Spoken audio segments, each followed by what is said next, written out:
Eso que hay personas que de un solo versículo le sacan a usted, hermanos, y le despliegan una enseñanza tan profunda. Es por eso que Jesús, cuando le preguntaban algo, Jesús no puede explicar mucho, eso somos nosotros. Pero Jesús puede decir pocas palabras, pero dentro de esas pocas palabras la gente quedaba partiéndose el coco, como dicen vulgarmente, tirando cabeza diciendo: ¿de dónde tiene tanta sabiduría? Y esa doctrina, ¿de dónde viene? Con qué autoridad. No cabía en la cabeza de ellos cómo Jesús desarrolló aquello. ¿Por qué esto era así? Porque Jesús realmente lo que presentaba era una deducción, una conclusión de lo que él ya tenía. Jesús no le decía a Nicodemo: mira, Nicodemo, lo que pasa es que la palabra, oiga bien, nacer de nuevo tiene un significado en el que tú tienes que posicionarte aquí en este ángulo para poder comprender que eso no es material sino es espiritual. Él quiere decir: no, él solamente dijo: el que no nace de agua y de espíritu no puede ver el reino de Dios. Ahí es una deducción. Si usted le hubiera preguntado a Jesús: explícame cómo es eso, él le iba a decir entonces: lo que pasa es que el viento, así fue la parábola del sembrador. El sembrador salió a sembrar y explícanos la parábola, que entonces donde él empieza a argumentar. El sembrador, ¿quién es? ¿Y la semilla cuál es? ¿Y los hijos del reino cuáles son? Y él empieza a explicar. Los que cayeron junto al camino son aquellas personas que tal y tal y tal. El que cayó acá en Pedregales son los que tan, y cuando viene ahí él explica. Sin embargo, en su definición, Jesús casi me explica, daba la conclusión de algo que él ya conocía. ¿Cómo lo logró Jesús? No era que aquello sucedía como nosotros hoy pensamos. Y aunque experimentamos muchas veces cosas de Dios que llegan sencillamente por ese contacto con Dios, bajan sobre ti, tú lo conoces, tú lo entiendes, Dios te lo aclara, Dios te lo revela, no siempre es así. Por eso casi todo el tiempo, aunque en uno suele ser verdad, casi todo el tiempo estuve en contra del manejo en nuestro vocabulario común, el yo recibí, él me llegó. Estuve en contra de eso, no de la frase, sino de esa práctica que se volvió casi algo común. Estuviera bien, estuviera mal, fuera de verdad una persona espiritual o carnal, tuviera de verdad conocimiento, no estuviera apartado, estuviera en la iglesia, se volvió común el yo recibí, el me llegó. Y eso puede suceder en muchas personas: me llegó, yo recibí algo. Pablo lo dice: lo que yo recibí, no lo recibí así, eso vino de parte de Dios. Pero si miramos el yo recibí de Pablo, es muy distinto al yo recibí que había hoy en día. Ahora, cuando tú recibes algo de Dios, lo de Dios une, que Dios edifica. Y si ocasiona distancia o separación, es porque produce unos efectos que para muchos no son agradables y terminan adaptándose más a lo que su corazón repele que a lo que Dios les quiere dar. A su nombre gloria. A su nombre gloria. Una vez aclarado esto, entonces, como una introducción a la temática de hoy, podemos decir que para nosotros poder crecer necesitamos aceptar el ubicarnos en diferentes puntos de vista frente a algo que ya conocemos. Amén.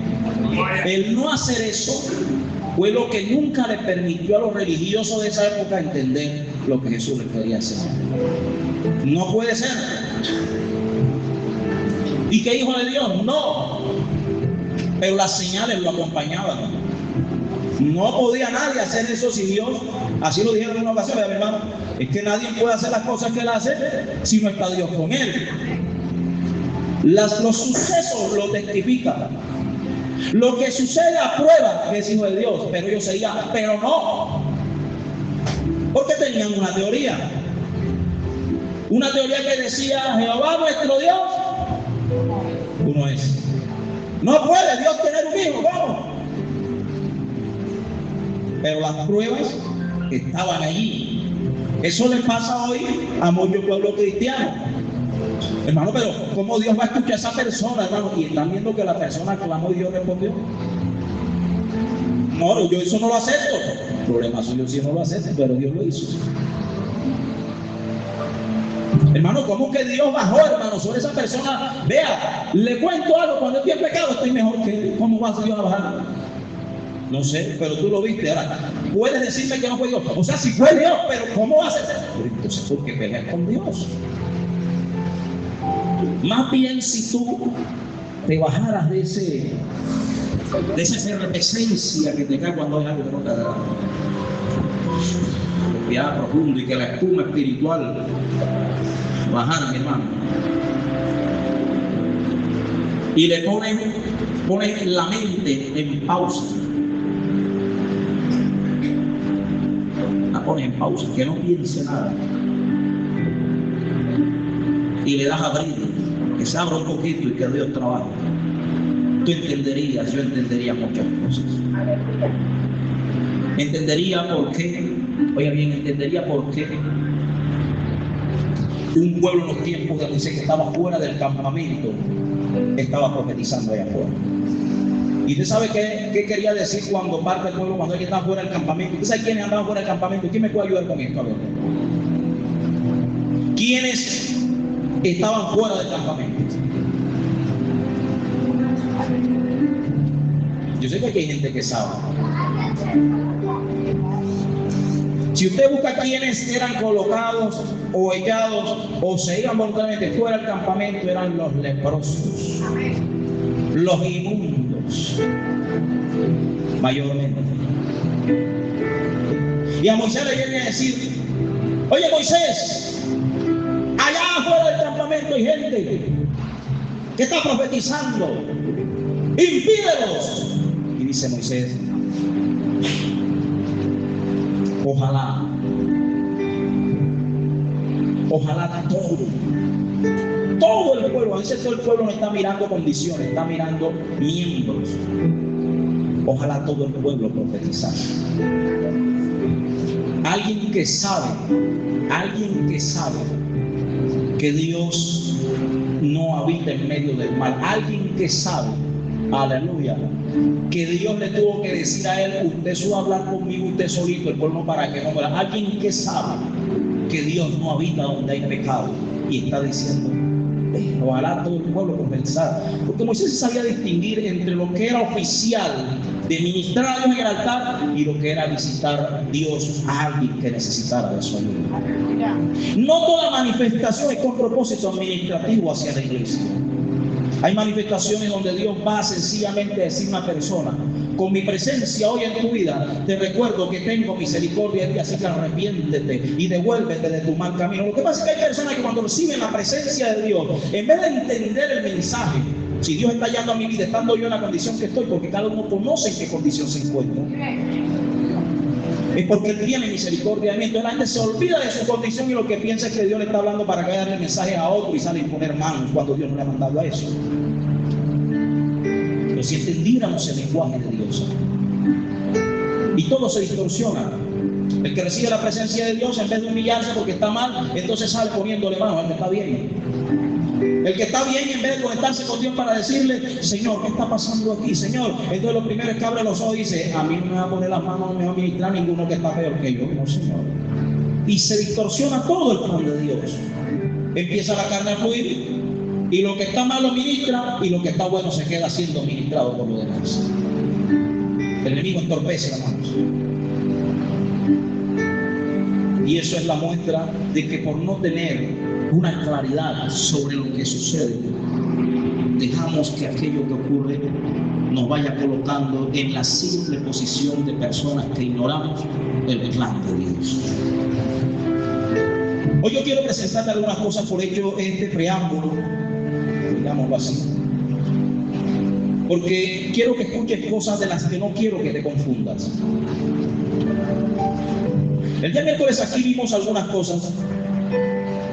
Veíamos unos cuantos hermanos, 5 hermanos por ahí, ¿no? 5 personas. Sin embargo, compartimos cositas que parte de ellas vamos a ver hoy. Y vas a encontrarle el porqué a muchas cosas, y siempre lo has leído. Y una de ellas vamos a mirarla en el libro de Génesis,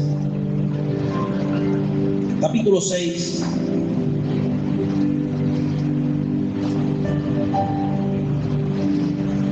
A su nombre.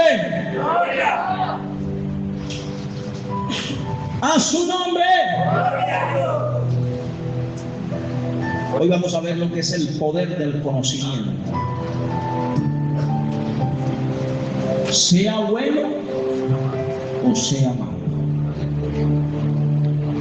Dicen algunas personas, empresarias, científicos, la gente que aprende algo y con lo que aprende le va bien, tiene un concepto del conocimiento. Dice, el conocimiento es poder. ¿Y es verdad?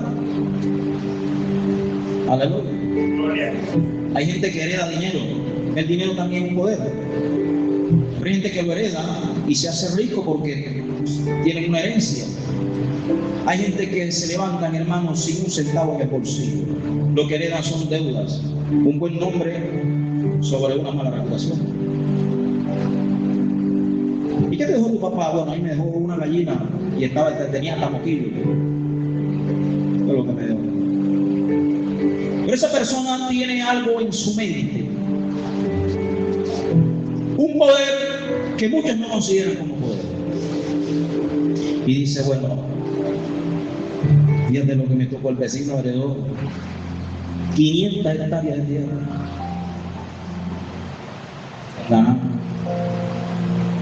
Ha hecho. A mí nada más la gallina. ¿Y cómo? Moquillo. Para los que no saben que el moquillo es una enfermedad que le cae a la savia, ¿verdad, hermano?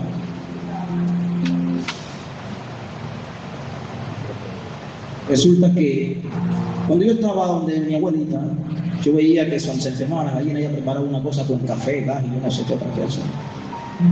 Y cogía una pluma de la misma ave, y la empataba y... ¿verdad? Se le componía. Y se acuerda de aquella vieja técnica que iba a buscar la pluma, busca el café, y coge esa gallinita y empieza, hermano, y se salva la gallina. Esta es la atención a lo que estoy hablando. Y de pronto dice, ya que la gallina está bien.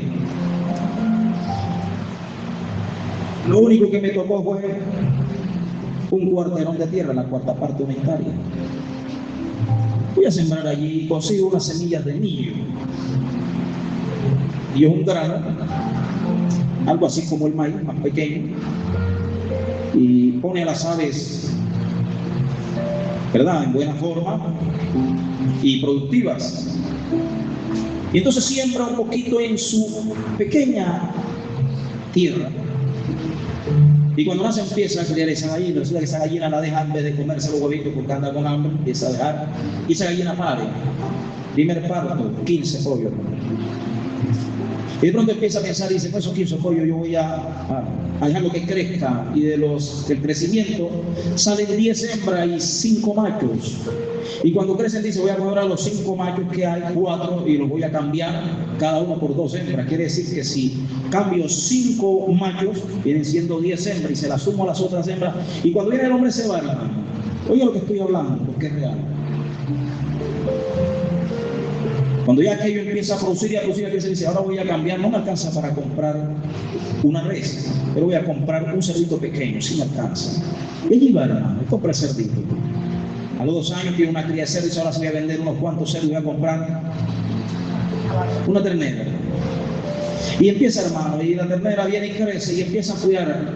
Y pasan los años. Fue con sacrificio, fue con trabajo, fue con paciencia, fue con espera, fue con dedicación. Pero al pasar del tiempo, unos años bastante considerables, mira hacia atrás y dice, tengo una finca, un ganado, todavía tengo la cría de cerdos, tengo gallinas. Y cuando empieza a ver su producción, resulta que empieza a almacenar y tiene dinero. Lo que yo le estoy contando, aunque no es 100% al pie del detalle, lo conozco como una persona que conocí allá cerca de esos territorios. Me contó su historia un día. Él se llama Federico, ese señor. Pasó de ser un simple trabajador de una finca a ser una persona que tiene más dinero por allá ahora. Si usted preguntara con qué poder él adquirió eso, usted se va a dar cuenta que lo único que puso a funcionar fue un pequeño conocimiento. Constantemente un conocimiento. El otro que recibió su herencia no sabía qué hacer con ella. No tenía conocimiento para hacer algo productivo y empezó a consumir y termina siendo trabajador de aquel que no tenía nada. Y cuando tú ves eso, tú dices, a veces Dios bendice no porque te hace aparecer como por arte de magia los artículos que necesitas, sino porque te da la capacidad de desarrollar un conocimiento que trae beneficios sobre ti. Eso fue lo que hizo Jacob. Así bendijo Dios a Jacob. El poder que Dios le dio a Jacob para decirlo se llamó conocimiento. El poder que le dio Dios a Salomón fue conocimiento. El poder que le dio Dios a David fue conocimiento, basado mayormente en estrategias y mecanismos de defensa y de ataque. Eso era David. Todo hombre de Dios recibió de parte de Dios un poder basado en ¿qué? En un conocimiento único. Hoy la mayoría de cristianos queremos ver todo lo de Dios mediante profecías que nos digan, ve y cuando tú llegues esto está hecho. El Señor me dijo que iban a decir y nada, porque estoy esperando que llegue el puesto donde me digan, ven acá en este puesto no va a hacer casi nada y te va a ganar 20 millones de pesos. Así muchas veces estamos esperando el cumplimiento de las profecías de Dios, con que Dios haga algo mágico, cuando Dios lo que nos da son estrategias. Así bendijo Dios a Egipto por medio de José, no fue otro. Inclusive lo que asombra realmente a Faraón no es ni la interpretación del sueño, es el mecanismo que él después le da.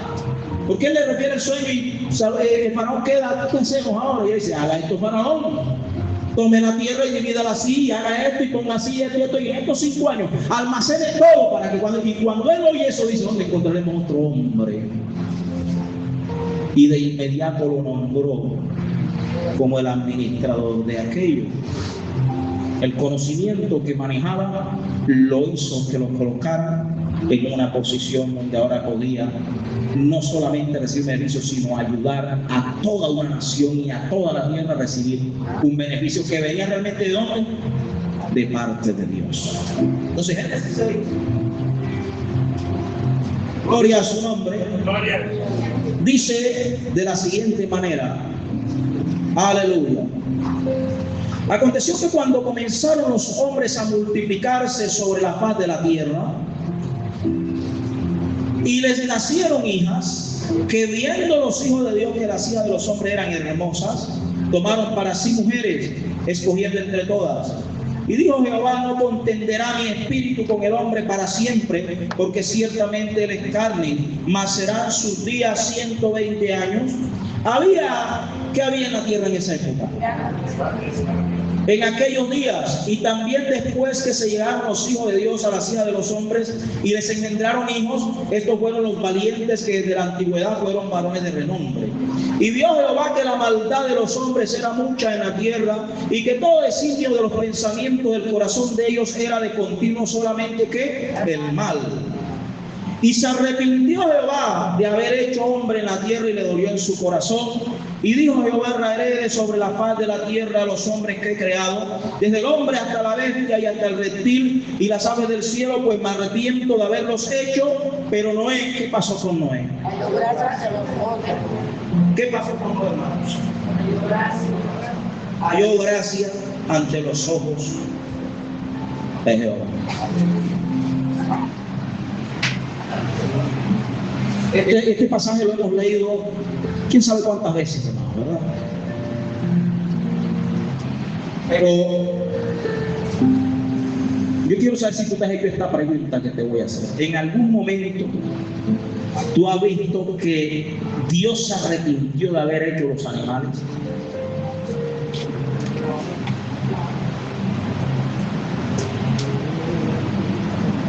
Yo le voy a mostrar algo que aparece en el verso 7. ¿Cómo dice el verso 7? A ver, ¿quién se puede colocar de nuevo en pie y darle lectura al verso 7? Pero fuerte, hermano, que se oiga.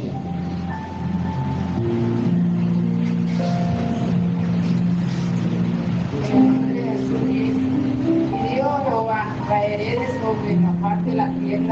a los hombres que entre hasta la pesca y hasta el reptil y las aves del cielo, pues me arrepiento de haberlos hecho. ¿Usted ha leído? Cuando Dios dijo, me arrepiento de haberlos, dice de haber hecho al hombre solamente. Leemos el versículo, dijo Dios, raeré de sobre la faz de la tierra al hombre que he creado, desde el hombre. ¿Qué más sigue diciendo? ¿Qué más sigue diciendo? ¿Qué más sigue diciendo? Pues me arrepiento de haberlos. ¿De quién se arrepintió? ¿De haber hecho qué?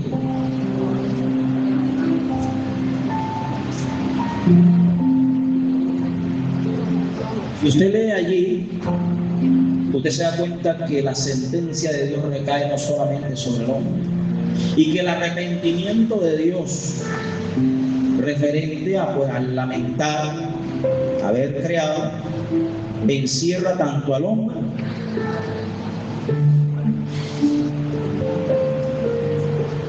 eso no me lo estoy inventando yo.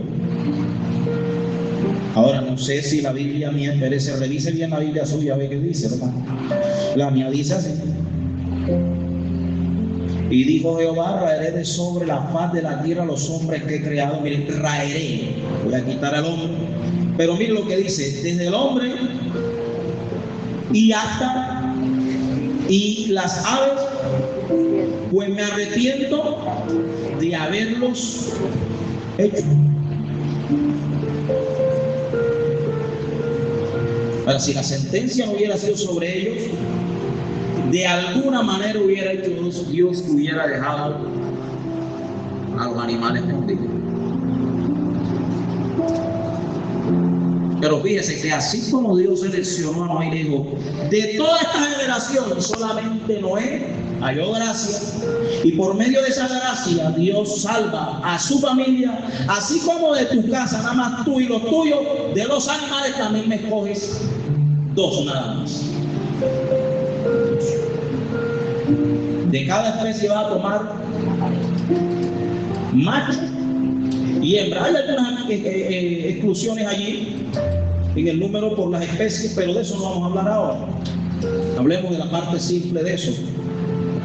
Cógeme dos, macho y hembra, para que tengan vida contigo. El resto, no, Señor, el resto se muere. Y erradicó Dios todo lo que se movía sobre la faz de la tierra, desde el hombre hasta la bestia, hasta las aves del cielo, con todo que no, pues se habla de ellas, perdón, que se dice hasta los pajarillos lo alaban, hermano.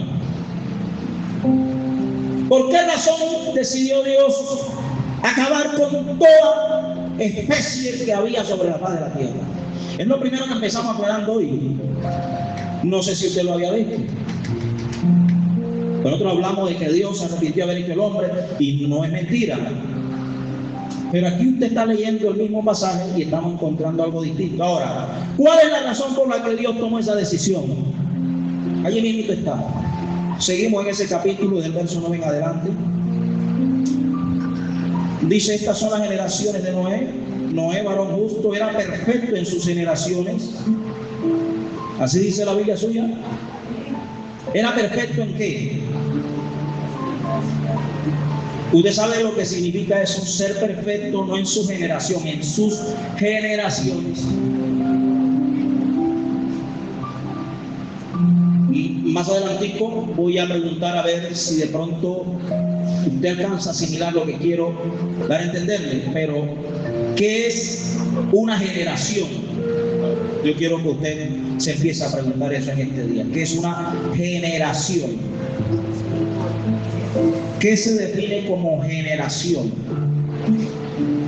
Entonces seguimos leyendo. Dice que no era perfecto en sus generaciones. Con Dios caminó Noé, y engendró Noé 3 hijos, a Sem, a Cam y a Jafet, y se corrompió ¿Qué se corrompió? tierra. La tierra delante de Dios, y estaba la tierra llena de ¿qué? Y miró Dios la tierra y he aquí que estaba ¿cómo? Corrompida. ¿Por qué estaba corrompida la tierra? Toda carne. Pero fuerte, yo quisiera saber, ¿te da la pena leer? No, ¿verdad? No importa si pronuncia golpeado o no. Aquí no estamos viendo eso. Todos nosotros yo creo que hablamos mal, ¿verdad? Amén. Y se corrompió la tierra. Fuerte. Y se corrompió la tierra delante de Dios y estaba la tierra llena de violencia. ¿Qué sigue diciendo? Y miró Dios la tierra y he aquí que estaba corrompida, porque toda carne había corrompido su camino en la tierra. La tierra estaba corrompida, ya no menciona al hombre. La tierra estaba corrompida. ¿Por qué se había corrompido la tierra? Ahí lo aclara, el por qué lo da, ¿por qué? ¿Por qué? ¿Por qué? ¿Por qué? Fuerte. Toda carne había corrompido su camino. Porque toda carne había corrompido su camino, oiga, toda carne. Toda carne, sí, toda carne. Así lo dice la palabra. Toda carne. Primera de Corintios capítulo 15. Es un capítulo donde Pablo aclara muchas cosas acerca del tiempo futuro. De ese momento cuando Dios haga un cambio a todas las cosas, incluida la materia que hoy nos rodea, que hoy poseemos como cuerpo. Allí habla del momento cuando usted como creyente, por su obediencia a Dios en fe, usted reciba un cuerpo glorificado. Allá habla la Biblia de que usted será vestido de algo que es incorruptible. Y para ese momento, para que llegue a usted lo incorruptible, Dios debe despojarlo de lo que es corruptible. Y dentro de ese pasaje, donde Dios empieza a aclarar la esencia, la sustancia de lo que es y de lo que hemos de recibir, Pablo aclara y dice, no toda carne es la misma. ¿Sí, hermano? ¿Alguien lo ha leído? Vamos a buscarlo, porque yo a la gente que me mira así como gallina mirando lombriz, hermano, vamos a ver aquí, a buscar. Primera de Corintios 15. No lo tenemos aquí anotado, pero vamos a buscarlo porque me interesa que usted no quede confundido. 15.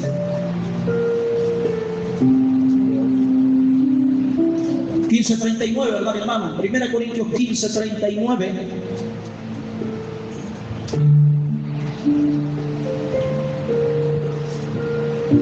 ¿Ya lo tienen todos?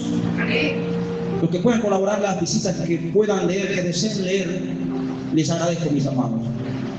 Dice Primera de Corintios 15:39, en el nombre de Jesús, dice, no toda carne es la misma, sino que una es la carne de los hombres, oiga bien, de los hombres. Está colocando a los hombres en una posición única. Eso quiere decir que todos los hombres, a pesar de tener diferentes tipos genéticos, tenemos una misma carne. ¿Sí?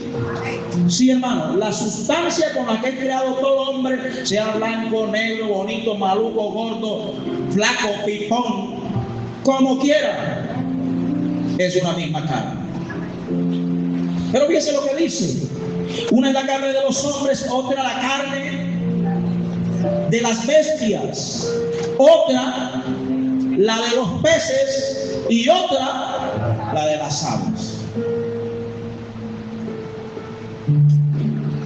Ahí está mencionando 4 tipos de carne. De esos 4 tipos de carne usted lee y hay una de esas que son las mismas que menciona Génesis cuando Dios dice que se arrepintió de haberlos hecho, y menciona raeré de sobre la faz de la tierra el hombre que he creado. Oiga bien esto, desde el hombre, Pablo empieza a mencionar la carne de los hombres de la carne.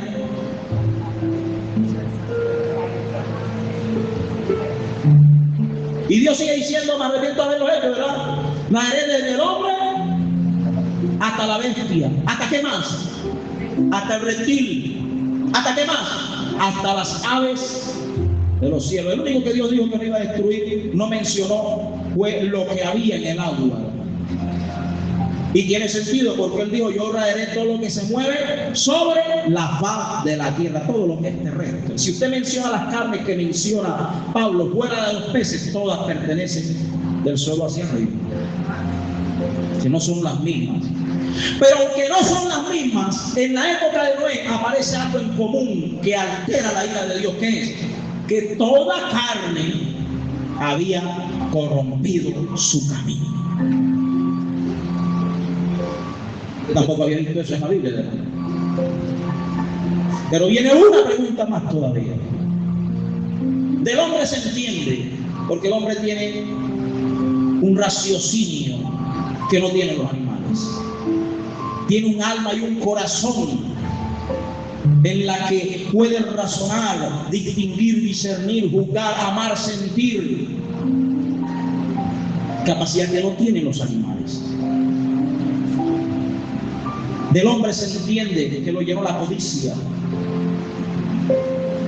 que anhelaba ser como Dios después de aquella conversación de Eva con el enemigo. Del hombre se entiende porque él piensa, es atraído, seducido. Usted no ha visto nunca, a pesar de que el mundo ha evolucionado, a las hembras en los animales. Usted nunca ha visto a la sombra buscándose, me imagina, bebé. Ya las hembras, como se visten en mini, provocando al macho de la manada. ¿Usted ha visto alguna vez a un animal cambiando y ahora son más sensuales en el caminar, provocando a su género opuesto? Usted no lo ha visto.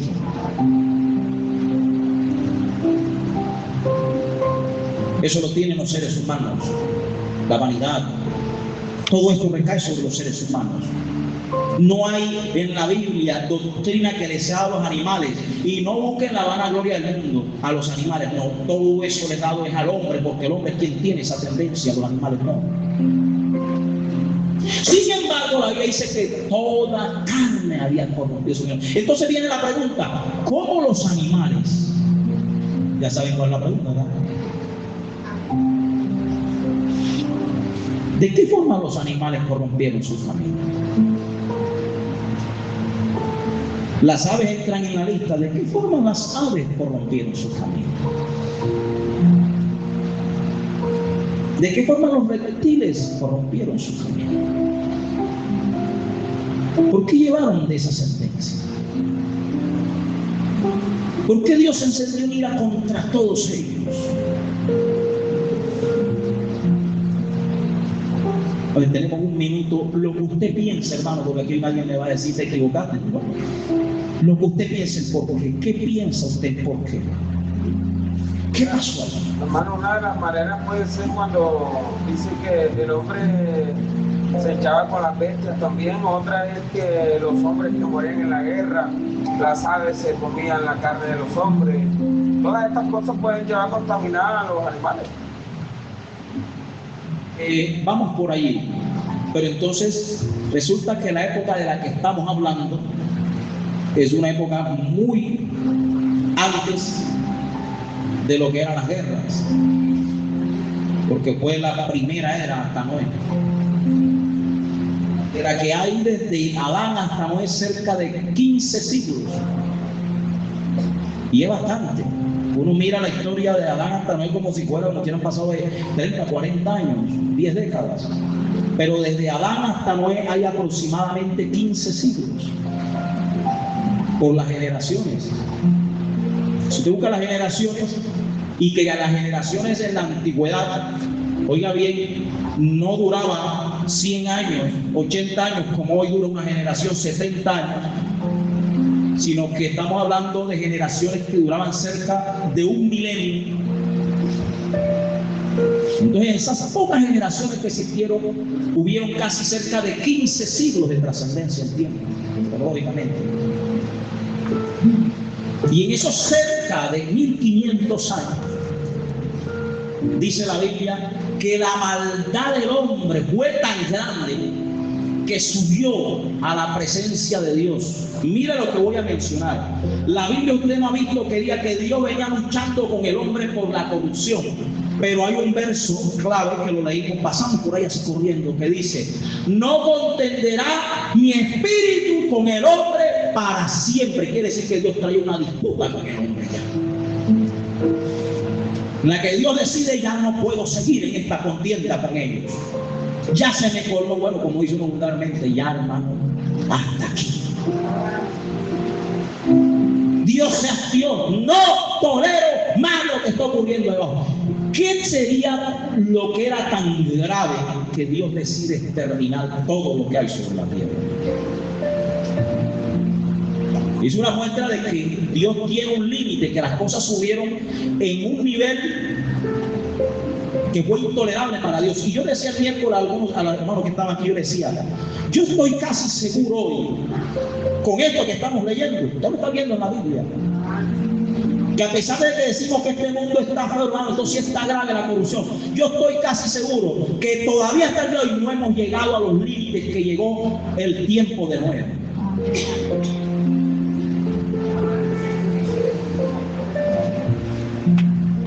No hemos llegado. A pesar de todo lo que sea extorsión, secuestro, guerra, la Biblia dice que la maldad de los hombres allá llegó. Tanto que Dios decide. Y un hombre como Noé, que la Biblia dice que era perfecto en sus generaciones, oiga bien, y que hay un libro, donde se dice que si en estos tiempos estuviera Noé, Daniel y qué más, y Job, y Dios trajera juicio, solamente esos 3 varones alcanzarían gracia. Un hombre como este, oiga bien, yo estoy más que seguro que así como Job oraba por sus hijos, este hombre tenía que estar pidiendo misericordia por la humanidad. Pero ahí Dios no escuchó oración, porque todo había llegado a un límite intolerable para Dios. Es como hoy la iglesia clama misericordia. Y yo estoy más que seguro que misericordia de hoy, por clamor de la iglesia, hay desplegada para el mundo entero. Porque si este mundo hubiera terminado hace tanto, hermano. Es por misericordia de Dios que todavía está en pie esperando Dios el arrepentimiento del ser humano. Pero llegará un tiempo en que, aunque la iglesia clame, no se puede hacer nada. Será el tiempo límite dado por Dios. En los tiempos de Dios decidió: esto aquí se acaba. No hay marcha atrás. Por eso necesito que construyas un arca, porque he decidido el fin de toda carne sobre la faz de la tierra. No hay marcha atrás. Y usted se me pone a trabajar en esa arca, porque tú has hallado gracia delante de mí, y te concedo, como promesa hago contigo, te concedo a tu familia para que se salve contigo. Y la Biblia dice que Dios sentenció al mundo de entonces, la era antediluviana. La acabó Dios con aquella inundación, hermano. Estamos hablando de antes de la venida de Cristo, muchos siglos antes de la venida de Cristo. 15 siglos aproximadamente después de que sale el primer hombre, el primer modelo, el primer diseño de Dios.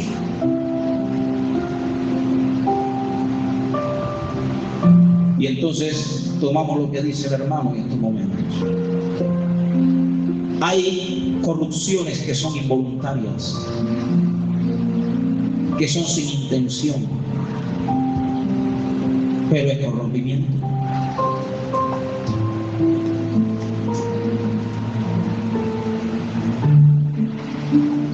La Biblia dice que no era perfecto en sus...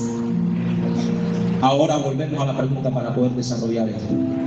¿Qué significa generación? ¿Cómo? Descendencia. ¿Qué más podríamos tomar como generación? Vamos bien, descendencia. Si nosotros miráramos y descifráramos esto, ¿qué es una descendencia? ¿Qué es una generación? ¿Qué sería? Porque la generación trae una marca, es identificada por aquel de donde proviene tu generación. No era perfecto en su generación. que es una generación. A ver, ¿quién me ayuda? ¿Cómo no? Un futuro. Futuro. Ok. ¿Qué más? Tiempos. Son tiempos. Vamos bien. Futuro, tiempo, descendencia. ¿Qué más sería generación? ¿Cómo, mi hermano? Herencia. Vamos bien. Futuro, descendencia, tiempos, herencia. ¿Qué más es generación? Oiga, presten atención a esa palabra, generación. ¿Qué es la generación? ¿Cómo, hermano? Es una genética. Los genes de una persona. Ahora arme el rompecabezas con todo lo que expresamos y se da cuenta que todo te lo puede armar. ¿Qué es una generación? Oiga bien, es la continuación, o sea, la descendencia genéticamente que al pasar del tiempo sigue siendo identificada de dónde proviene. Quiere decir, es la herencia genética que trae, ¿cómo no? Es una continuación genética de la especie. Si buscaran genéticamente quiénes son sus hijos, le hacen una prueba de lo que sea, genéticamente comprueban que es su hijo. ¿Por qué? Porque trae sus genes. Es la continuación genética. No era perfecto en sus generaciones, o sea, la continuación genética de Noé era perfecta. ¿Qué quiere decir perfecta? Que no se había corrompido como las generaciones que estaban sentenciadas por Dios. ¿Por qué no se habían corrompido? Y no estoy hablando del corrompimiento del pecado original, porque ellos vienen de un mismo hombre, nacidos de pecado. Estoy hablando, y no dice la Biblia, porque el hombre pecó, porque Dios no sentenció a la generación de poner por el pecado original de Adán. Dios lo sentencia por el corrompimiento que hasta esa época hay a nivel social. ¿Qué pasaba entonces en esa época? Es fácil ahora poderlo decir. Resulta que el hombre se empezó a corromper en todos los sentidos. Pablo que conoce de eso, y por eso aunque la iglesia, a veces me han preguntado, hermano, pero el tema de los homosexualismos, nosotros ¿qué posición tenemos frente a eso? Pues la que siempre hemos tenido y siempre tendremos porque Dios la tiene. Y hoy aunque casi ya, por corrompimiento, oiga bien, de los gobiernos, casi ya es un delito hablar en contra del homosexualismo. Delito que la iglesia, si le toca cargarlo, lo tiene que cargar con ganas porque no puede cambiar la doctrina del Señor. Lo que podemos es ser prudentes, buscar formas, pero seguiremos con la misma posición. Pero Pablo, sabiendo esto, llegó a decir en el libro de los Romanos que el hombre se desvió tanto y se corrompió tanto, gloria al nombre del Señor, que en su lascivia, en su lujuria, se encendió en pasiones vergonzosas, tanto que cambiaron el uso natural por el que es contra naturaleza, echándose hombres con hombres. Hermano, ¿dónde dice la Biblia? Claro que sí lo dice, que usted no lo quiere interpretar y que con las famosas leyes hermenéuticas de hoy, la de hoy. Como le decía algunos hermanos, es malo estudiar teología. Para mí la teología no es mala, pero hay que ver qué tipo de teología se estudia. La teología de hoy yo no la comparto para nada. Ni tampoco comparto que una persona que no está bien cimentada en la fe y bien metida con Dios estudie teología, porque termina testificando lo contrario, apostatando de la fe. Como dice Pablo, hablamos sabiduría de los que han alcanzado madurez. Pero Pablo llega a decir, se echaron hombres con hombres y siguieron el corrompimiento a tal extremo que llegaron a unirse con animales. Y entonces Dios te dice, el animal no tiene la capacidad que tiene el hombre de corromperse, pero sí fue corrompido con las acciones del ser humano. Y entonces aquí voy a meter algo que quiero que usted preste mucha atención a lo que voy a decir. Desde hace mucho tiempo, no estoy hablando de nuestro tiempo, cuando estamos pequeños, no, estamos hablando de antes de la venida de Cristo. Existían culturas que han quedado marcadas solamente en la historia. Las culturas eran definidas, oiga bien, también genéticamente. Aparecen culturas como nombrados de los que de pronto más conocemos por historia: los mayas, los aztecas, los incas, para allá, para aquellos lados, los griegos, cerca de la parte de Noruega, los vikingos,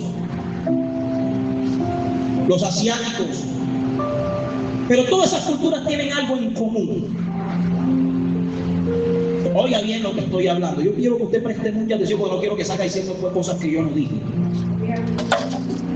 Todas ellas tienen algo en común. Se llama mitología. No sé si alguien sabe lo que es eso. Yo pienso que sí.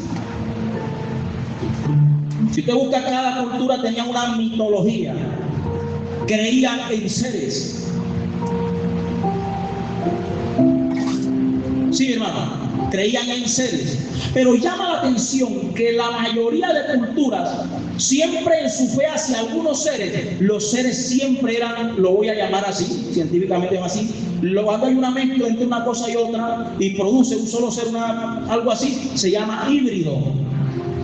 Es la mezcla de dos esencias distintas, producen un híbrido, quiere decir una composición por dos sustancias o más. Eso es un híbrido.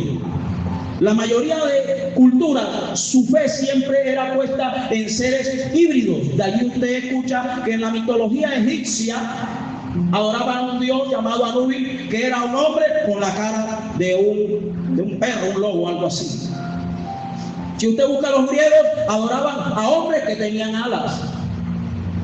Si usted busca a los mayas, hay hoy en día muchas figuras representativas donde aparecen seres con cabezas de aves, de águila. Y la pregunta es, ¿cómo esa gente unificó, oiga bien, unificó la idea mitológica de seres mezclados si en ese tiempo no había el avance tecnológico que hay hoy? Porque hoy yo puedo ver aquí en un celular o en una tablet, en un computador, lo que está dando como información o creyendo a alguien que está en China, porque es rapidito, lo publica y él te lo ve. Pero en ese tiempo, cuando no había facilidad para comunicarse entre unos con otros, menos para enviar información y transcribir información, ¿qué fue lo que sucedió? Que de un lado del mundo hasta el otro, la mayoría cree en seres híbridos, en mezcla entre animales y seres humanos, que dan como resultado, ahora no sé si usted alguien escuchó eso, lo que es un centauro, que es un caballo con cuerpo humano.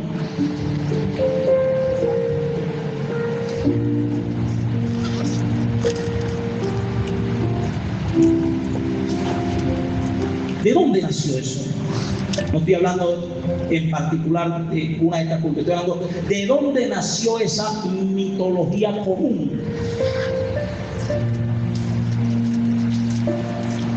Esos cruces raros. ¿Cómo, mi hermano? ¿Cómo? Dígalo duro, sin pena. De prácticas vergonzosas, conocimientos que nunca el ser humano debió tener. Si me gusta, hermano, ese conocimiento es porque Dios se lo dio. Dios nunca le dio ese conocimiento al hombre.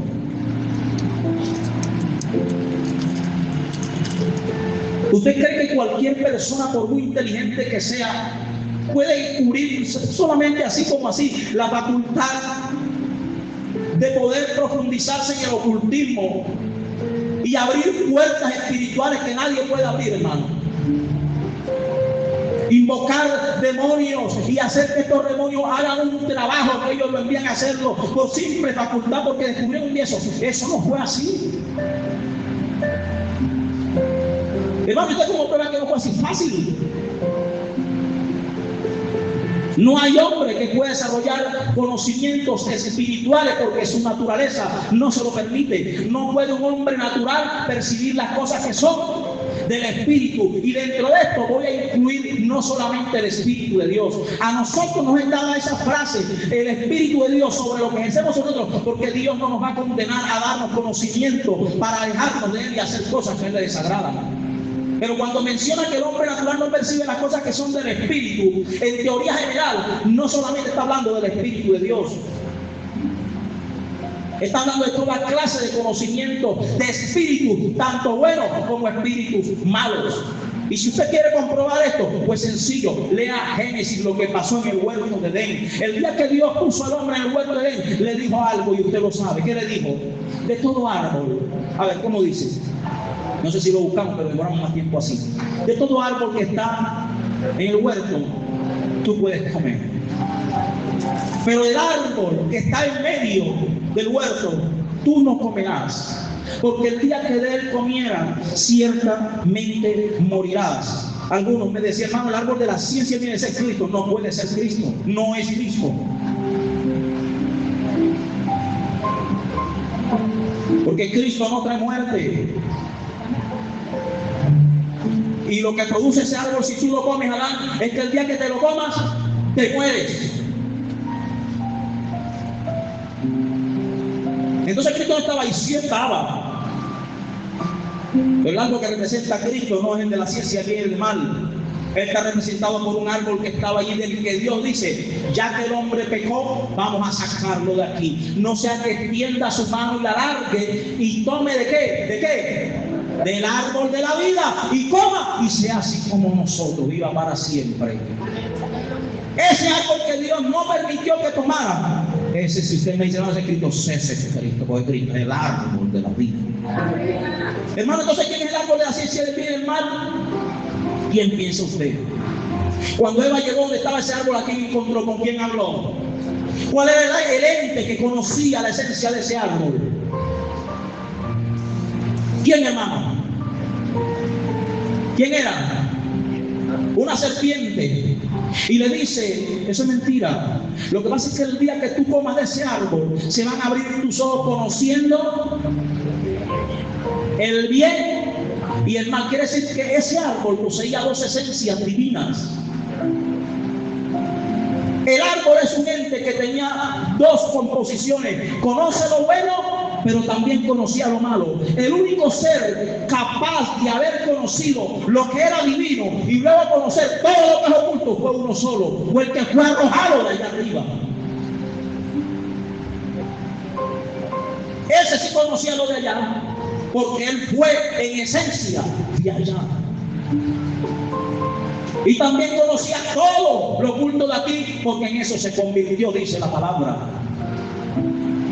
Y por eso la desobediencia, el problema de Eva no viene en el momento que come el fruto, sino desde el momento que habló con quien conocía la ciencia del bien y del mal. El primer fruto que Eva ingirió de ese árbol no fue físico, fue oral, fue verbal, hermano. Fue un conocimiento. Por eso le digo yo que el conocimiento es poder. El conocimiento que ella ingirió en el momento que hace contacto verbalmente con la serpiente, dañó todo lo que había en ella. El comer del fruto fue una acción, pero toda acción antes de ser materializada nace en la mente de una persona. Usted puede aplaudir a Cristo en esta mañana.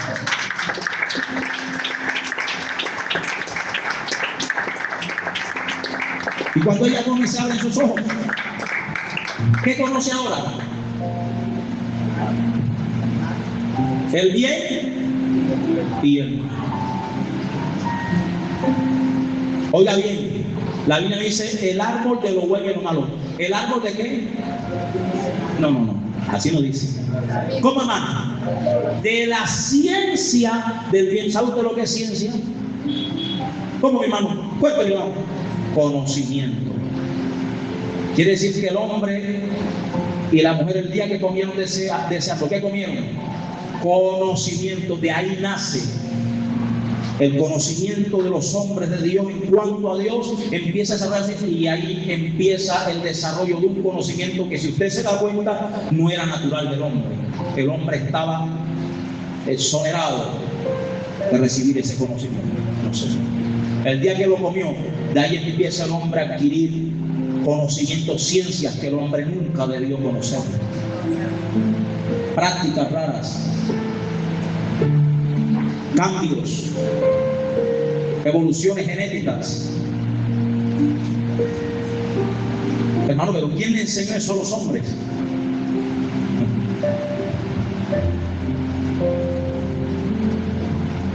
Gloria a Dios. Toda persona que evoluciona en algo siempre tiene un tutor, hermano. La Biblia en los Salmos, en Proverbios dice: y el hombre siembra, cosecha el eneldo, el comino, surca y recoge del fruto de ellos, porque Dios le da ese conocimiento. Usted y yo lo decimos, hermano, vea, la ciencia está, y los médicos, ellos de pronto no conocen a Dios, pero Dios fue quien le dio ese conocimiento, ¿verdad? ¿Quién cree usted que le da conocimiento al hombre de todo lo que sabe para lo malo? ¿Quién cree que le enseñó al hombre a invocar espíritus? ¿Cómo hacían para invocarlos? Sí. ¿Cómo los conocen ellos? ¿Cómo se llaman y todo? ¿Quién cree que le provee ese conocimiento?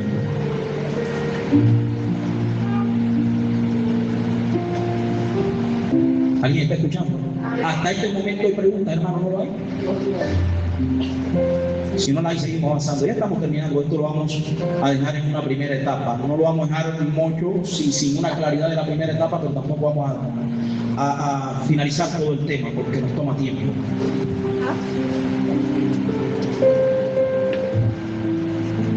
Ahí nacen prácticas. ¿Sabe qué dice Salomón? Lo que ha de ser ya fue. Esa sola palabrita me hace entender que el hombre hoy lo que está intentando es replicar lo que existió en la antigüedad. Toda la humanidad desarrolló cosas, hermano. ¿Sabe usted que hoy científicamente están tratando de desarrollar un proceso? Ya eso tiene años. Usted ha escuchado lo que se llama clonación. Y que hubo una clonación que fue demandada y el científico que tuvo a cargo tuvo problemas jurídicos muy graves hace muchos años. Porque cogió unas mujeres, no recuerdo si las cifras fueron 7 o 9, y clonó en sus vientres una mezcla entre seres humanos y animales, a ver qué resultaba. Y aquella mujer quedaron encinta.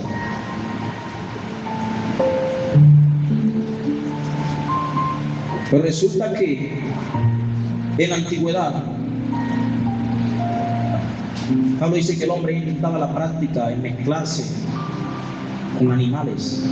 Y hasta el día de hoy, aquello se da. Y ya hay cultura donde eso es como un folclore, un festejo.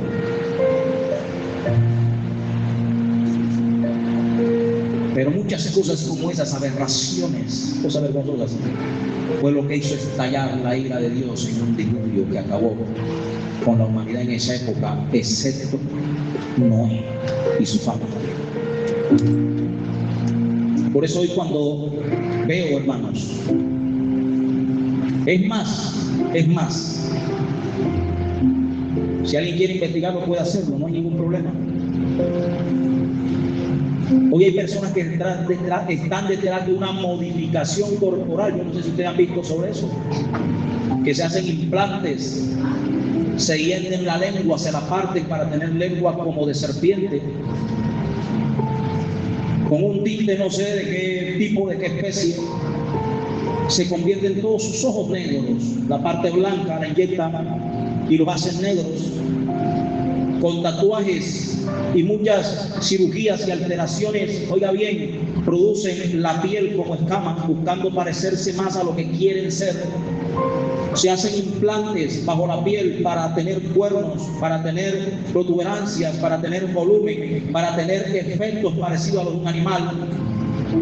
Le cambian la forma a sus dientes, afilándolos como colmillos. Hay el caso de hombres que se amputan parte de sus miembros para tener 3 dedos como el animal que quieren parecerse.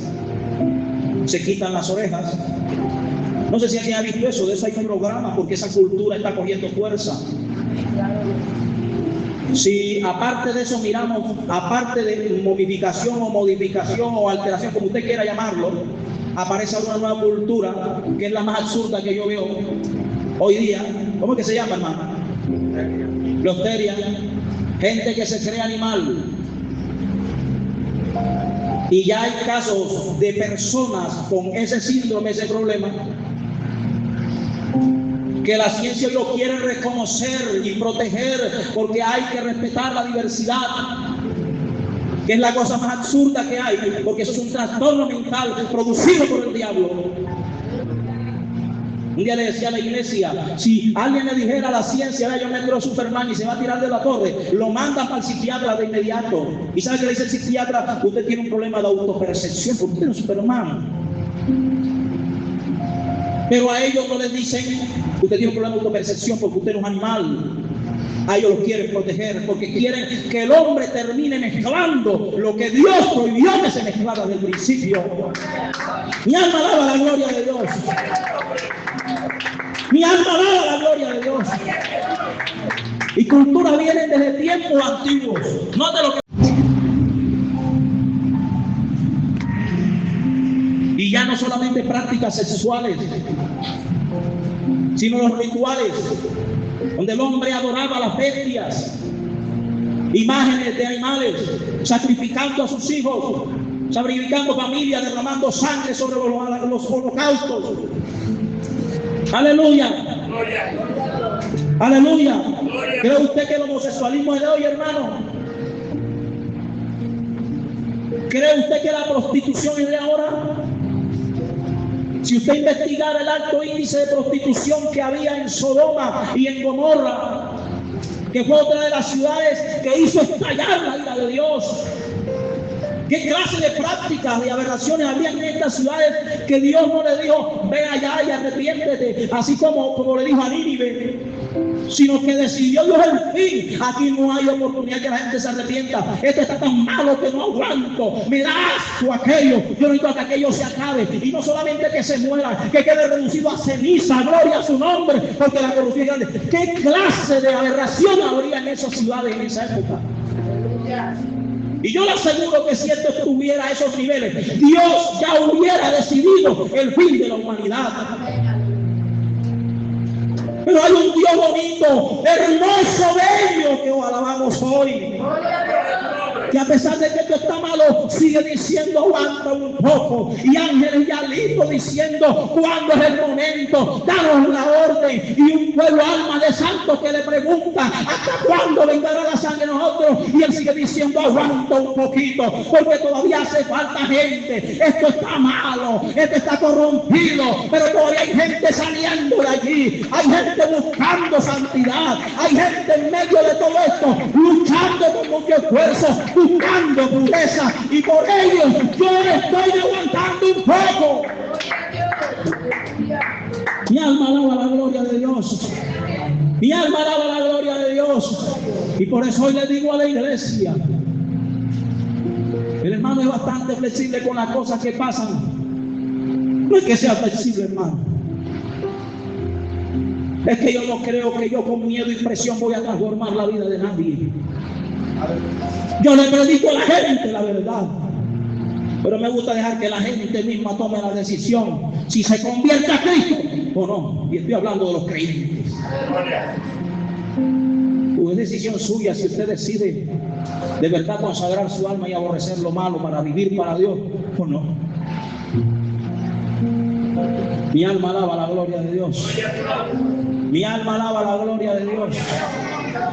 Mi alma alaba la gloria de Dios. ¿Usted no cree que Dios tuvo el poder para impedir todo eso que se movía, hermano?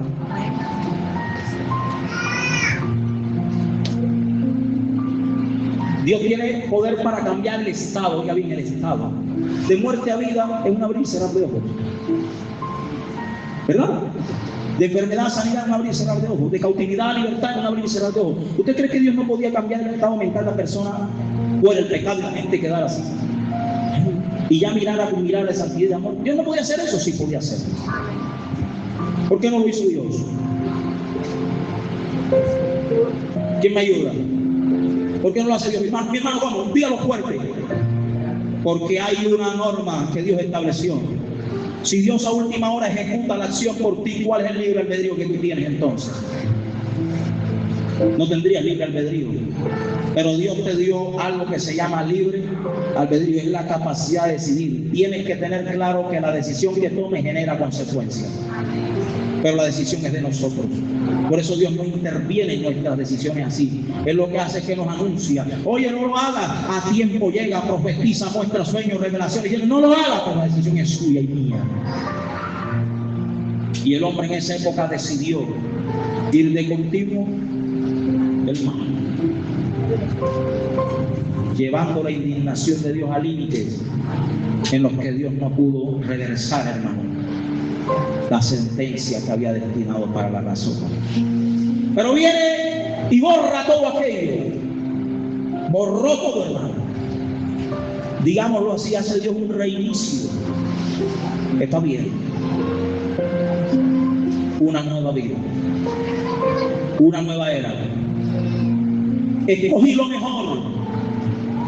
Escogí lo mejor de la era antediluviana. ¿Se llamaba cómo? ¿Cómo se llamaba? Noé. Y le da la oportunidad a él y a todos aquellos animales.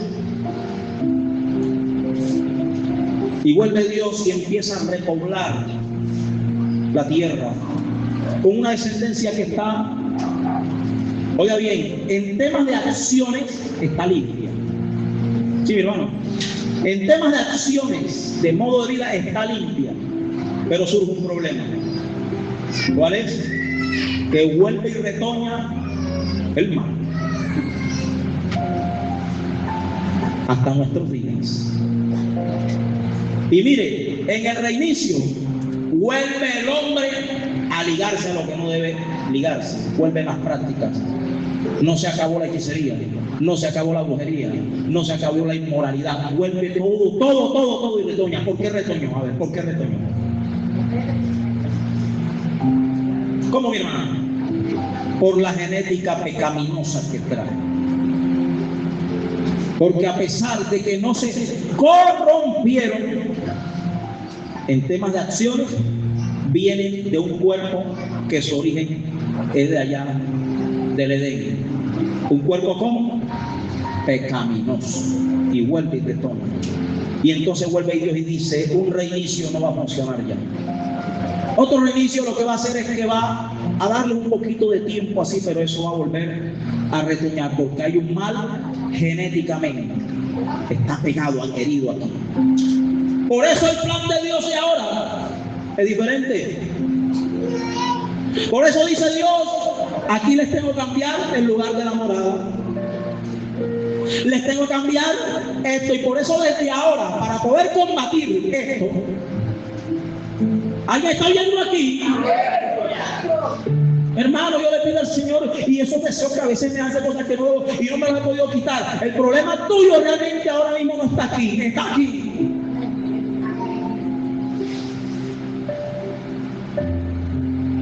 Y necesito que Dios trabaje aquí. Señor, tú hiciste una promesa y quiero que tu pacto me alcance hoy. ¿Cuál pacto, Benjamín? Tú dijiste que harías un nuevo pacto. Y a pesar de que yo hoy me he entregado y lo hice de corazón y me he bautizado y busqué tu perdón de corazón, todavía hace falta una cirugía que tienes que hacerme. Hace falta que me hagas un trasplante, papá. Tú dijiste que pondrías un corazón nuevo. Y yo soy hoy uno de los que se entregó y fue bautizado, pero todavía tengo un corazón viejito y no me deja vencer esta situación. Necesito que me ponga un corazón nuevo, papá. Y un espíritu nuevo, papá. Los dos ligados dentro de mí me van a dar la fuerza para yo resistir los efectos de este cuerpo pecaminoso. Hoy hay gente batallando contra los deseos físicos, hermano, sin buscar un cambio interno en sus mentes. Gloria a su nombre. Y entonces cuando Dios hace esa cirugía, ese trasplante de corazón, y quita uno de qué? ¿Uno de qué, hermano? Y no sé qué clase de piedra, parece la piedra esa azul que echan en los caminos allá de Moya. Ese sí es duro. Aleluya. Piedra aquí, hermano. Y viene Dios y lo quita. Y coloca un corazón de carne. Y usted dice, ya me puso un corazón de carne, ahora sí, porque está sensible. Oiga bien lo que estoy hablando, ¿alguien está escuchando? Mi corazón es sensible ahora. Cada vez que escucho la palabra me conmueve. Y usted se siente tranquilo, pero todavía está incompleto. Porque Él no dijo que el corazón nuevo viene con todo el contenido. No, el corazón apenas es el material, un material distinto, pero está sin escritura. Porque luego que te lo puso, blandito, de carne, sensible, puro, nuevo, santo. Entonces dice Él, ahora que lo tienes, ahora escribiré mis leyes, mis estatutos en ese corazón. Pero hay un problema en los cristianos, que el día que Dios los toca y los trata en una administración, por profecía, por lo que sea, y los pone sensibles y los quebranta, vuelve y se paran a seguir la misma rutina y se van con el borrador blanco. No hay escritura. Hermano, Dios tiene un corazón nuevo, está nuevo, pero está vacío. Lo que tiene es textura. Oiga bien, textura. Se compunge, se sensibiliza, oiga bien, se contrista cuando oye la palabra, le duele lo que oye de la palabra, pero no hay escritura. Y por eso con todo lo que siente, todo lo que anhela, todo lo que experimenta, y termina volviendo al mal. Porque esa persona que recibe esa transformación, esa operación, esa cirugía de Dios, aparte de que ahora tiene el corazón así, tiene que empezar a buscar esto, hermano. A buscar esto y a mirar cada mandamiento. Y yo tropiezo cada día, porque cuando veo, hermano, tengo una debilidad que son las muchachas, hermano. Y cuando la veo me dan no mariposita y me da como un murciélago en el estómago. Eso sí es fuerte, hermano, que no lo puedo controlar. Pero resulta que el corazón está sin escritura, y aunque se compunge en las prédicas, termina siendo atraído y seducido. Pero de pronto ese cristiano viene y abre la palabra, gloria a su nombre, y empieza a mirar, gloria al Señor. Proverbio dice, no mire a la mujer extraña, gloria a su nombre, huye de las pasiones juveniles. ¿Cuánto alaban la gloria de Dios? ¿Cuánto alaban la gloria de Dios? Sé santo porque yo soy santo, y empieza a escribir eso en el corazón, a llenar la mente, hermano. El corazón se pone sensible, pero cuando va y se le presenta la situación, ya hay una escritura que le dice, acuérdate de lo que leíste, acuérdate de lo que Dios te dijo, no entres por aquí, tú eres santo, tú eres de Dios, tú no fuiste llamado para caer en el mal. Y usted se resiste porque hay escritura adentro, hay escritura adentro. Y usted día a día empieza a buscar la palabra y lo va llenando de todo, hermano. Lo referente a la ira, lo referente a la idolatría, lo referente a la santidad. Porque usted no puede hacer cosas que a Dios no le agrada. Porque usted no puede mentir. Porque usted no puede idolatrar a nadie. Porque no puede practicar las cosas que el mundo practica. Porque tiene que hablar diferente. Porque no puede dejarse dominar por la ira. Y usted empieza a buscar todo y empieza a alimentar ese corazón. Ya hay escritura. ¿Y sabe qué hace el Espíritu Santo entonces? ¿Cómo, mi amado? ¿Cómo? Dígalo fuerte, hermano, fuerte. El Espíritu Santo entonces, cada vez que llega una manifestación, lo que hace es lo que dice Juan 14:26. El Espíritu Santo, a quien el Padre enviará en mi nombre, Él os enseñará todo y os recordará todo lo que yo os he dicho. ¿Alguien recuerda lo que dice el verso? Si tu corazón te reprende, mayor es Dios que tu corazón. ¿Sabe por qué el corazón hoy no está reprendiendo casi a nadie? Porque el corazón que reprende al cristiano es el corazón donde hay escritura de Dios. Y hoy hay mucho corazón sensible pero vacío. ¿Alguien puede decir amén? Esta gente, como no fue diferente, porque ellos el corazón lo dejaron vacío. Está sensible, está chiquitico, Señor, está blandito, pero está lleno de tu palabra. Y eso es lo que te constituye un cristiano real. De adentro de ti va saliendo lo que tú debes hacer y practicar. Y el Espíritu Santo arriba guiándote y diciéndote en cada paso que da, recuerda lo que hay dentro. Y tú buscas la escritura que está aquí y ahí está. Y te guía a toda verdad. A su nombre, gloria. A su nombre, gloria. Toda esa vida pasada, Dios la borró. Y hoy Dios quiere hacer lo mismo. El día que Dios borre todo esto, hermano, no habrá recuerdo de lo malo. Porque esa es la batalla de Dios, sacar del hombre todo conocimiento del mal realmente. Y ese conocimiento está herido aquí por vía genética. Ahora sabe por qué Dios no puede permitir que el hombre entre ya con este cuerpo. ¿Y por qué el hombre tiene que recibir un cuerpo glorificado? Porque Dios va a cambiar genéticamente lo que eres tú, tu estructura. Que no quede nada que pueda hacer retoñar lo que Dios quiso quitar del principio. Gloria a su nombre. Gloria a su nombre. Gloria a su nombre. Todo será diferente, hermano. Tan hermoso que un día le hicieron la pregunta: ¿esto será de verdad tan diferente? Porque ven acá y en la resurrección, cuando vengan y despierten y alguna mujer por ahí que tuvo un problema, Jesús, ella se casó y resulta que ella vivió, se le murió su esposo, pero por la ley había una ley que decía que cuando la mujer se casaba y no tenía hijos y quedaba viuda, había que buscar la forma de que levantara descendencia, ¿verdad? El difunto tenía que tener descendencia, así sea como sea, así sea después muerto. Entonces su hermano tenía que casarse con su cuñada para levantar descendencia a su hermano muerto. Pero esta muchacha, yo no sé, hermano, si era que estaba tan de mal. Aleluya. Qué problema, hermano, que se murió el cuñado también. Y el problema es que no eran dos, eran como 7 hermanos, ¿verdad? 7 cuñados que tenía. Entonces viene el tercero: bueno, mi turno. Y también la toma con la esposa y se muere el número 3. Yo imagino que el cuarto ya tenía que estar receloso, todo el que se casa con ella se muere. Pero hay una ley.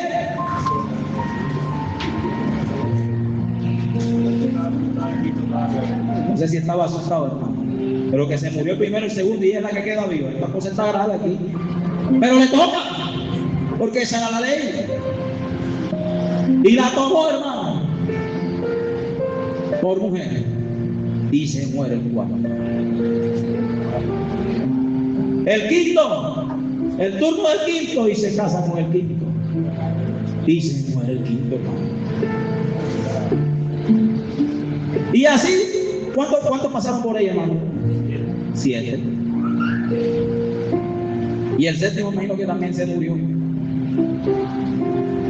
Y le hacen la pregunta a Jesús. Oiga, lo que estoy hablando es verdad, es bíblico. Te puede buscarlo, está en la Biblia. Está como en Mateo 22 por ahí. Es bíblico, no es un cuento. Es bíblico, en la Biblia está. Y le hacen la pregunta a Jesús porque le comentan esa situación y le dicen: Jesús, ahora la pregunta es, en la resurrección, ¿de cuál de ellos ella será la esposa? Y verdad que el uno dando sepulcro: esta es mía, no sé, te la dejo, no sé. Pero Jesús responde, para no entender esto, vamos a responder la respuesta, la conclusión de Jesús sobre el tema, como dice: ustedes yerran ignorando las escrituras, porque allá en el reino esto no va a ser así. Ni se casarán ni se darán en casamiento, allá no va a haber ese asunto. Así que los que se aman y que estamos hasta después de la muerte, bájese de esa nube, que eso es hasta aquí. Hermano, no se sienta mal si usted hizo esa promesa, que yo entiendo que le está profesando un amor hermoso a la hermana. El Señor dijo: ni se casarán, sino serán como los ángeles, ¿qué sigue diciendo? Que están ¿dónde? Yo veo a la gente que está como queda de lectura, hermano. ¿Están dónde? ¿Cómo, hermano? ¿Quién fue contestó? En los cielos, mi amado, sí, Señor. Como los ángeles que están en los cielos. De esto le voy a dejar un puntazo para que les pique un poco el deseo de escudriñar. Serán como los ángeles que están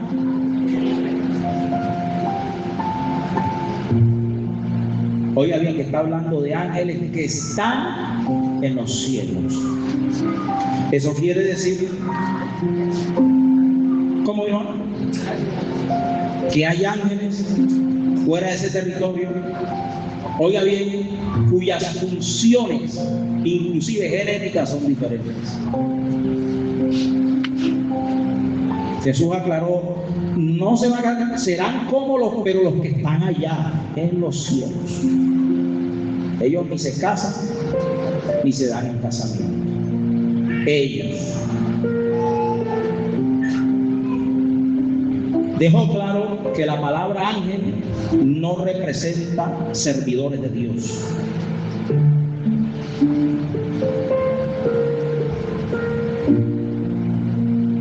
Sí, hermano, está claro. Cuando hablamos de ángeles, no podemos siempre pensar que son los servidores de Dios. La palabra ángel realmente significa mensajero, más nada. Por eso ellos no se quedan con el término ángel, ellos tienen su nombre. Y vino a mí el arcángel Gabriel, vino a mí el ángel tal, vino a mí el arcángel tal, vino aquí el arcángel Miguel. Tiene sus nombres. Inclusive el ángel, o uno de los ángeles. Aquí vimos una predicación de lo que es orar en la madrugada, ¿verdad? Y que solamente en la madrugada suceden cosas que no... Hay ángeles con nombres dados por Dios en la palabra, los que usted puede invocar a esa hora, y ellos son los que están dispuestos por Dios para concederle a usted cosas que no se le van a conceder en otra hora, ni en otro momento, ni nadie más se lo va a conceder. Ellos son mensajeros. Y así como hay mensajeros de Dios, mensajeros de vida, mensajeros del bien, mensajeros de libertad, también hay todo lo contrario, mensajeros de muerte, mensajeros del mal. Y también son ángeles porque son mensajeros. Inclusive, para no ponerlos tan dudosos del tema, en Apocalipsis, creo que más no estoy, donde están las trompetas, creo que es la lectura correcta, donde aparece que en la sexta trompeta, creo que es, habla sobre unos ángeles que están atados al gran río Éufrates, 4 ángeles, que serán soltados, y dice que tienen la orden de matar, destruir. Que son ángeles, pero están encadenados, aprisionados. Los ángeles son mensajeros. Y ese conocimiento de la antigüedad, donde el hombre quiso realizar prácticas orales, verbales, sexuales, espirituales, con entes demoníacas, con lo que es contra la naturaleza, eso no fue suministrado por seres aparte de ángeles, pero no ángeles que sirven al trono de Dios. Estamos hablando de ángeles que un día fueron arrojados a esta tierra y que en su vana oscuridad, en su ámbito maligno, tomaron al hombre para enseñar las cosas que desagradan a Dios. Si usted busca, y aquí terminamos, ese patrón es repetitivo, y por eso hoy me atrevo a decírselo de esa forma a la iglesia, es repetitivo. ¿Sabe qué fue lo que hizo el enemigo antes de ser enemigo, sino siendo ángel de luz? Desarrolló un conocimiento del mal. ¿Y sabe que no se contentó con eso? ¿Sabe usted qué quiere decir cuando dice Apocalipsis que arrasó con su cola la tercera parte de la estrella? ¿Sabe qué significa eso? ¿Sabe lo que significa eso? Contaminó corrompió la tercera parte de los ángeles de Dios. ¿Con qué los corrompió? ¿Cómo, mi hermano? Fuerte. Con un conocimiento. Conocimientos prohibidos que nunca debió tener el hombre. Y cuando bajan aquí, ¿sabe qué es lo que le ofrece el enemigo a Eva? Un conocimiento. ¿Y sabe qué pasa con el resto de la humanidad? Que empieza a tener encuentros con seres que estaban aquí condenados por Dios, y ellos empiezan a suministrar al hombre ¿qué? Un conocimiento. Y así como el enemigo lo hace para mal, Dios todo el tiempo ha tenido en su iglesia ángeles, alguien que le revela al hombre un conocimiento para vida. Y hoy en medio de su iglesia tiene hombres a quien Dios le revela un conocimiento para que la iglesia se conduzca rumbo a una patria celestial. Siempre ha sido lo mismo, es repetitivo. Siempre ha sido lo mismo, mis amados. Y hoy yo quiero que la iglesia tenga claro esto. Así como Dios vio eso y se desagradó y ardió su ira, pero también ardió su amor, porque Dios no pierde el control, porque Él es justo y jamás condenará al inocente. Entonces hizo la selección. Está bien, aquí hay mucho mal y corrompimiento, pero hay alguien que me alaba y me adora en espíritu y en verdad. A estos condeno, pero a este lo salvo. Y le dijo a él, no dice Dios, y les voy a hacer una calor. Hazte un alto. Qué gran tarea, hermanos. Este seguirá siendo un tema próximo, lo que es la construcción del alto. Porque aquí hay muchas cosas que hay que pensar, mis amados. Hoy nos quejamos por un trabajo. Nos quejamos cuando dice, hermano, para que cojas esa calle hay unas 4 personas para que tú estés pendiente, hermano, y a mí se me toca a mí solo, hermano, vaya a la 1 tarde con este sol. Y nos quejamos por trabajos que son simples, trabajos que son pequeños, trabajos en los que invertimos media hora, 1 hora de tiempo. Y resulta que a Noé le dijo Dios, haz tu parte. ¿Cuántos años tenía aproximadamente Noé cuando recibe la orden de hacer el arca? A ver, ¿quién me ayuda? ¿Quién lo sabe? No necesito fecha exacta. ¿Cuántos años aproximadamente tenía Noé cuando recibe la orden de hacer el arca? Vayan pensando. Noé, ¿cuántos años tenía Noé cuando recibe la orden de hacer el arca? ¿Cómo? Vamos a ver. ¿Qué de tarea? Piénsenlo, si alguien la tiene de aquí ahorita me la dice, yo no se lo voy a decir hoy. Cuando recibe la orden apenas de construir el arca. Y dice la Biblia que eso, ¿cómo, hermano? ¿Cuánto? 160. Bueno, vamos a dejar la tarea de todas maneras, para que verifiquen todo eso. Y si es así, qué bien, pero vamos a dejar que todo el mundo investigue. Y recibe no la orden. Y no duró un mes, no duró un año. Si usted pensara en estos momentos, piensa en estos momentos lo que implicaba construir, oiga bien, un artículo, un artefacto de esas proporciones. Si para una cosa pequeña usted utiliza un tronco de madera y pesa y queda cansado, ¿cómo sería el grosor, el volumen del material que iba a utilizar allí? La fuerza, el tiempo, el peso, la magnitud. No solamente eso, escoge tú de las especies. No solamente eso, vas a recoger toda clase de alimentos. ¿Usted no ha leído esa parte, sí? Toda clase de alimentos para él y para todos los que iban con él, incluidos los animales. A su nombre, a su nombre, a su nombre. Y yo no encuentro, hermano, en la Biblia el día que Noé dijo, oh Señor, ¿y por qué no mandas a alguien más, que ya no aguanto más, que estoy cansado de esto? Ese muchacho se hizo sabio. Y fue tanta su solicitud, su tiempo también programado, que terminó precisamente el día que Dios le dijo, ahora viene el diluvio. Eso es lo que es coordinar con el propósito de Dios. Hay personas que reciben un mandato de Dios y estamos dando vuelta y la hacemos y empezamos. Y Señor, ¿por qué no funcionó? Y la empezamos 5 años después que Dios nos dijo. Hay que coordinar con el programa que Dios tiene con nosotros. Y el día que Dios le dio la orden, entró Noé y su familia y aquellos animales. Y hubo salvación para él y para los suyos, mientras Dios borraba de sobre la faz de la tierra todo lo que se había corrompido. Hoy usted y yo sabemos como iglesia, ¿alguien está oyendo? Sabemos como iglesia que Dios va a acabar con todo esto, buscando el fin de todo lo que es malo. Y ese día Dios quiere que tú y yo seamos salvos de la ira venidera.